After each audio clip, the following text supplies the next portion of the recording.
कलाहांडी जिला कोकसरा ब्लॉक अंतर्गत माझीगुड़ा गाँव सिंधुका नायक घरे प्लास्टिक चीनी बाहरी अभियोग होईछि। सिंधुका कोकसरा मेडिकल रु फेरुथुवा समय रे शिव गुप्ता नामक एक व्यवसायिक दुकान चीनी आनिथिले। एही चीनी को घरे आनी व्यवहार करिवा परे ताहार किछि अलगा स्वाद बाहरिथिला। परे यह प्लास्टिक चीनी बोली संदेह करी पुणी परीक्षण करथिले सिंधुका। एने दोकानी सहित जोगाजोग करिवा परे से किछि कहिवा पई मना करथिले।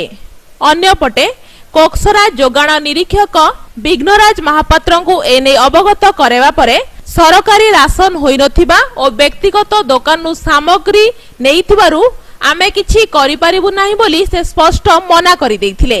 एबो लागि देखु जे प्लास्टिक चीनी बारिछि हम कहतिला जणा पडला कि एटा जदी चीनी के जदी खाइमु बेले चीनी चीनी बिली जेकर प्लास्टिक टा रहि जोचे ने बिली परवा।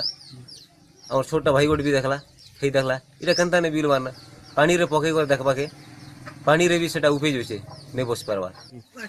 हॉस्पिटल जी रेली आ चीनी गोट के जी आनली शिबू घर से चीनी ने प्लास्टिक भार हला चार आनला के प्लास्टिक उपी जोचे चीनी बिली जोची आरु हेसने खुद खुद परा होची। कोकसरारू जगदीश चंद्र नायक, लाइव ओडिशा।